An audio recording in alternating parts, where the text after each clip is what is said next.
general's lack of guards and resources. Captain Henry Wirtz assumed command of the prisoners on March 27, 1864. Wirtz was a tough 41-year-old captain who was born in Zurich, Switzerland.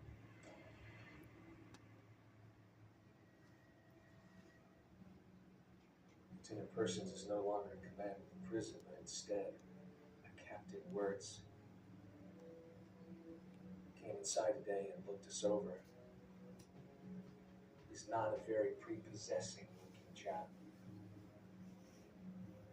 Skin has a pale, white, livid look with thin lips. Has a sneering sort of cast of countenance. He is a brute.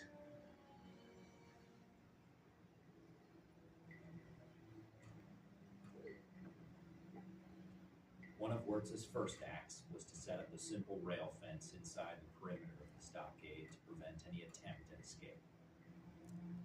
Beyond this line, prisoners would be shot. It was called the deadline. On April 1st, 1864, the stockade contained 7,160 men. Hundreds more arrived every day. Then came the captives, weary, worn, and hungry from prolonged travel, cooped up like beasts in freight cars. Now from the depot they marched amid the jeers and taunts of a gaping crowd. The gate opened. The stockade swallowed.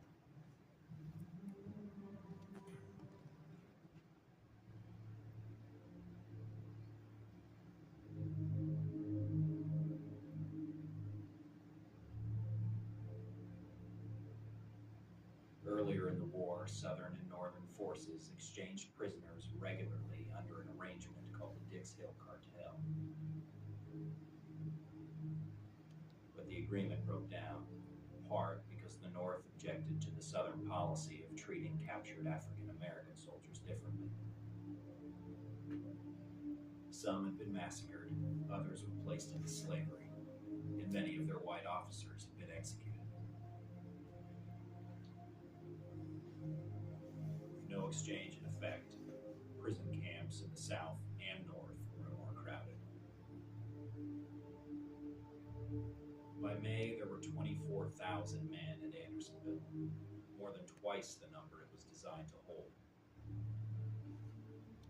Without any adequate increase in resources, the prisoners began to die at an alarming rate.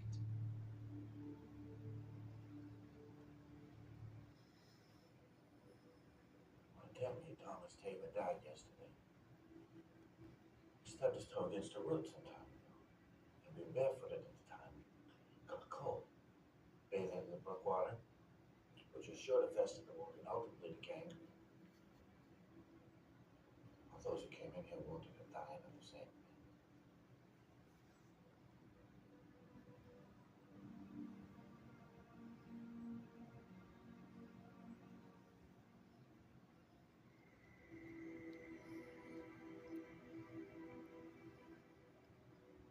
As the chaotic tent city grew more crowded, the lack of designated passageways made it harder for Confederate guards to police the area.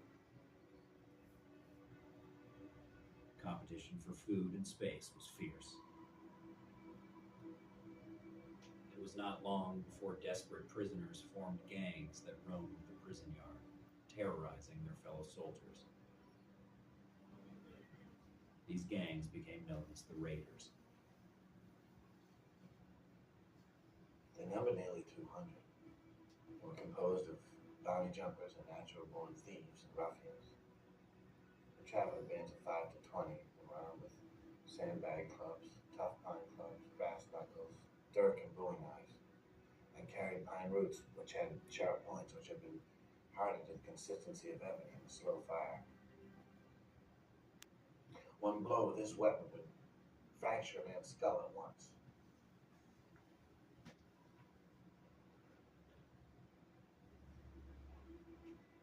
Discipline at Andersonville slipped even further by June. Most of the prison guards were called up to the battlefront and replaced by untrained Georgia reserves. mostly old men and boys.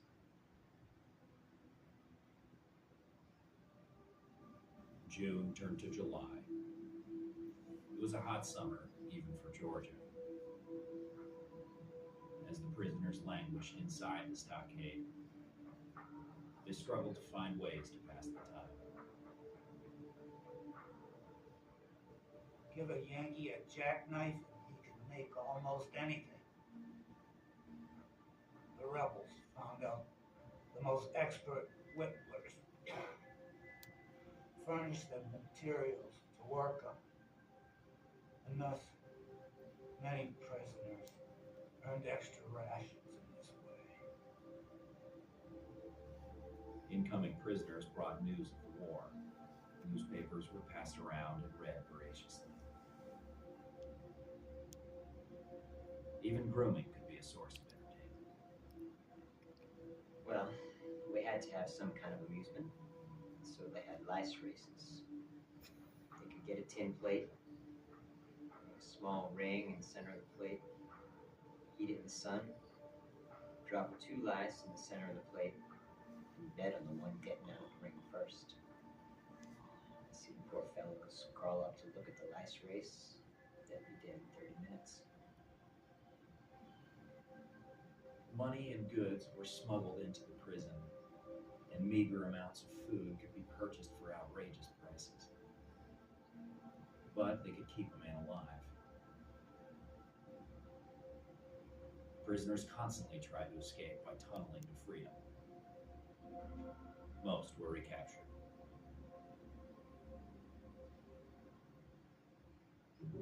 Just as it was coming light in the east, we heard dogs after us. In a few moments, the hounds came up with us and began smelling us. Pretty soon, 5 mounted rebels arrived on the scene of action. They laughed to think we expected to get away.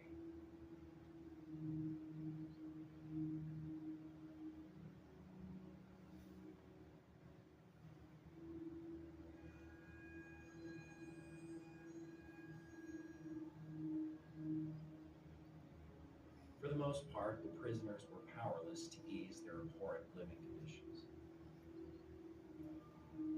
Yet they found the strength to put an end to the raiders' reign of terror.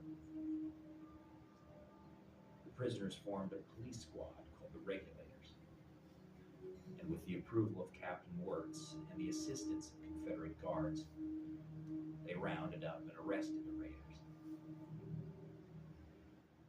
On July 11th, 1864, the 6 ringleaders were tried, found guilty of stealing, robbery, and murder, and hanged.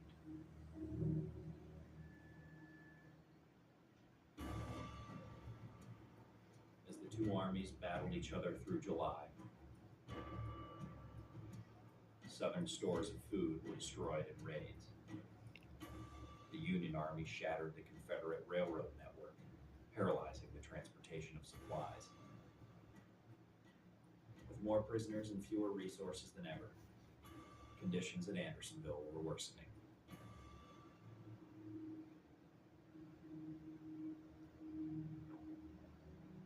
Would that I was an artist and had the material to paint this camp in all its horror. Or the tongue of some eloquent statesman, and had the privilege of expressing my mind to our honorable rules in Washington. I should glory to describe this hell on earth, where it takes 7 of its occupants to make a shadow.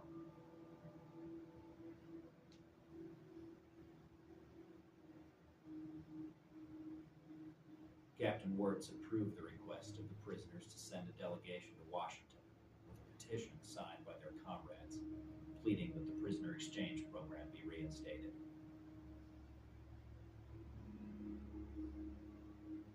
We earnestly yet respectively pray that some action be taken immediately to effect our speedy release, either on parole or by exchange.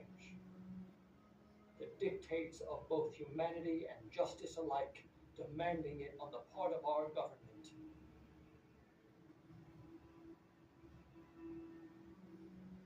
petition was presented in Washington on August 4th, but the Northern government did not change its policy. The prisoners returned to Andersonville and resumed their captivity.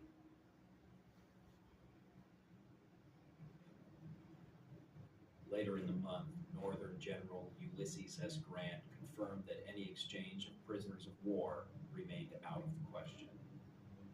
For the first time, he acknowledged another reason to leave the men where they were. Every man released, on parole or otherwise, becomes an active soldier against us at once, either directly or indirectly. If we commence a system of exchange which liberates all prisoners taken, we will have to fight on until the whole South is exterminated. If we hold those caught, they amount to no more than dead men.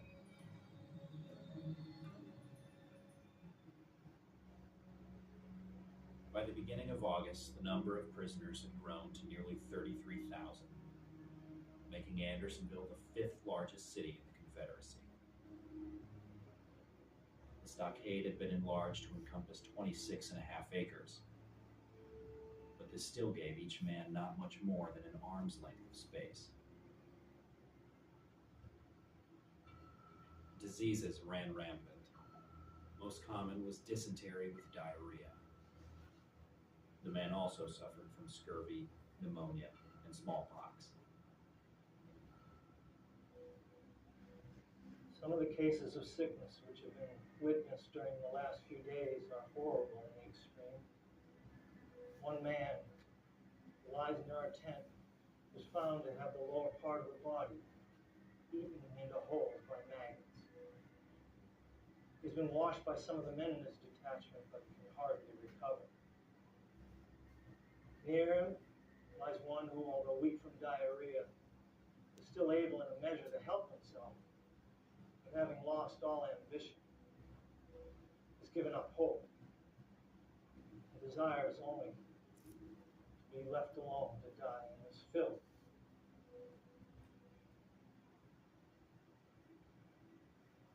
There are millions and millions of all kinds of vermin here.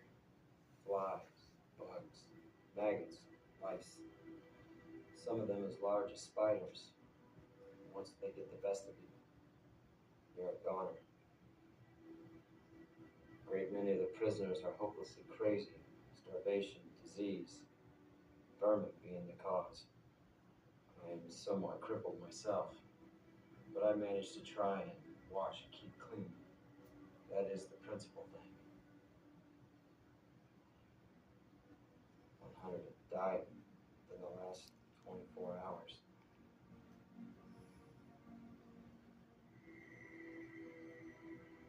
Wagons, which brought food to the stockade in the morning, brought out bodies in the afternoon.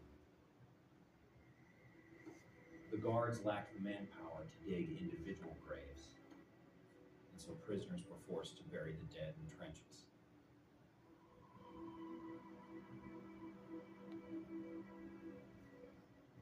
Here comes the government wagon, out full of our brave boys, thrown like a lot of dead swine, to be rudely thrown out again on their arrival at the burial ground.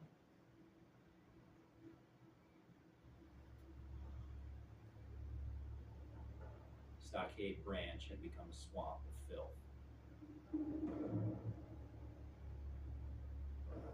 The men, desperate for fresh water, used spoons and broken canteens to dig over 200 wells, some as deep as 55 feet.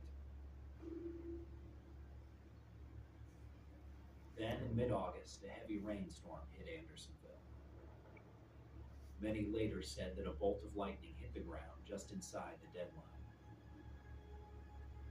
For some, this was divine intervention, but for all, it was an answer to their prayers.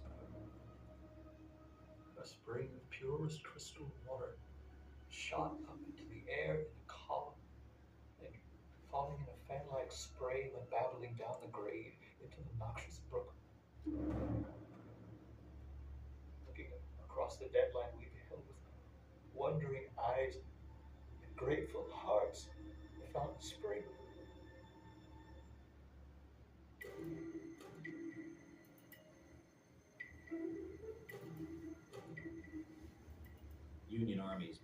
marching through Georgia in the fall of 1864.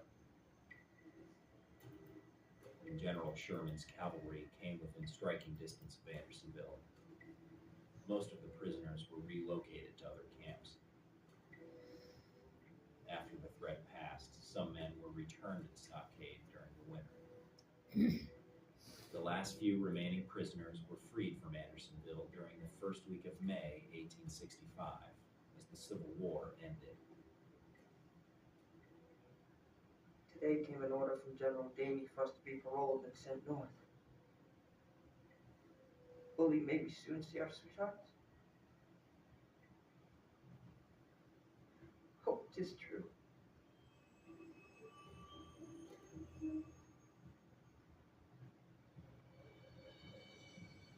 The Union forces that arrived at Andersonville found that only numbered stakes marked the prisoners' graves. When accounts of Andersonville reached the north, cries for revenge were sounded. Captain Wirtz was arrested and put on trial for war crimes, even though over 230 prison guards also died in Andersonville, and conditions at northern prisoner of war camps had not been much better. I met Wirtz while on one of his inside visits. He stopped his horse, and I explained to him briefly the situation and condition of my comrades. This was the substance of his reply. I am doing all I can. I am hampered and pressed for rations. I am blamed by the prisoners for all this suffering. They do not or will not realize that I am a subordinate governed by orders of my commanding officer. Why, sir, my own men are short on rations. The best I can do is see that your sick comrades are removed to a hospital. God help you. I cannot.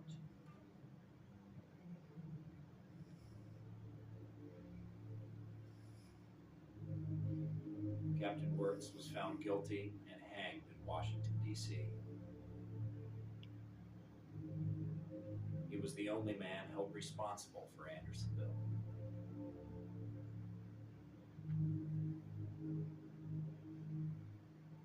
During the summer of 1865, a former prisoner, Dorrance Atwater, returned to Andersonville. He had worked in the hospital and had secretly made a copy of the list of dead prisoners.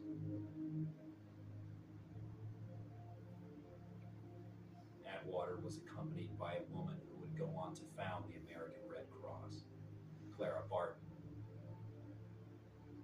Together they matched his list with the numbered stakes.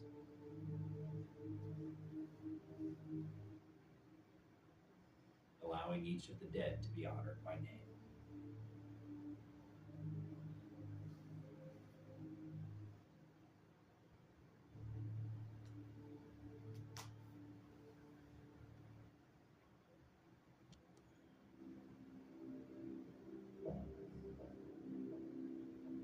Of the 45,000 Union soldiers who passed through the gates of Andersonville, nearly 13,000 died.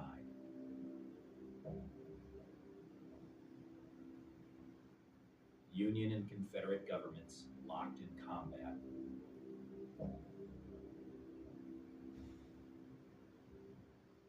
Did not devote resources for the prisoners of the war.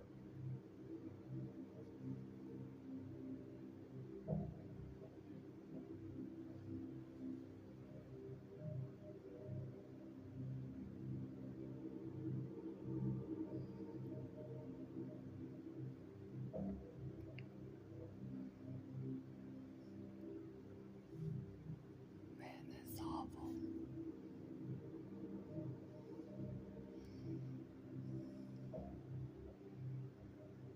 Something had gone terribly wrong.